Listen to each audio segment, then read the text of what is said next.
All right, the sound recorder's started. The camera is started. Oh, gotta turn on my light. Sound recorder, camera, lights, action. Ooh! All right. The Canon 50mm.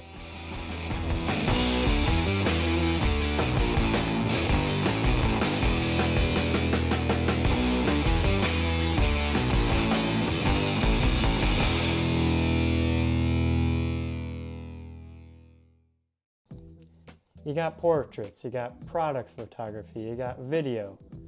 This thing basically covers just about everything. Now let's talk specs. The Canon 50mm, as weird as it sounds, has a 50mm focal range. The max aperture of this thing is 1.8, so it's going to give you that smooth background. It's going to look super crisp. You're going to be able to have nice isolation with this thing.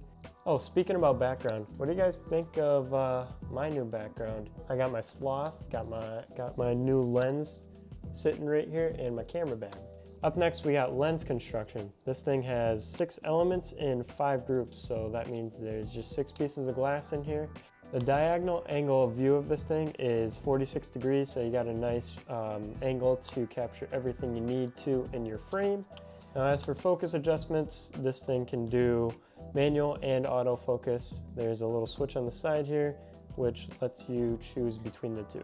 The closest focusing distance this thing has is 1.15 feet or 0.35 meters. The filter size of this is 49 millimeters, so any filter you get for this has to be 45 millimeters or else it won't fit, unless you have a filter adapter. Diameter of this is 2.7 inches by 1.6 inches or 69.2 millimeters by 39.3 millimeters. And overall weight of this thing is 5.7 ounces or 160 grams. And with all those features packed into this tiny lens, this thing comes in at only about $125 on Amazon or $125.99 on Canon's website. Now, as for my thoughts on the lens, I'd like to go through a few pros and cons of it. Starting off with the pros, this thing has a pretty decent build for the price. You got a nice metal mount on the back right there. It's fairly lightweight also. You can probably just toss this thing around, and even if you break it, like I said, only 125 bucks, not like it's gonna be a big hole in your wallet. Like I said before too, it offers f1.8, so like I said, blurry background. It's also great in low light photography or video. Now, as for cons, the focusing, it's kind of noisy. It's pretty loud in my opinion.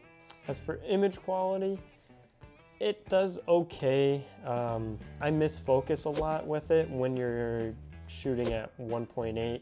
Also, I've noticed a lot of chromatic aberration when you're shooting wide open with this lens, so just keep that in mind. And finally, this is something minor because I know a lot of prime lenses don't carry this, but it has no image stabilization, so if you're shooting video, you're gonna need something to stabilize it, such as a tripod or monopod. All right, my final thoughts on this lens. I think it's probably one of the best lenses out there, especially for the price. It's super budget friendly and a great go-to lens if you don't know what other lens to use. So I highly recommend it if you don't already own one of these.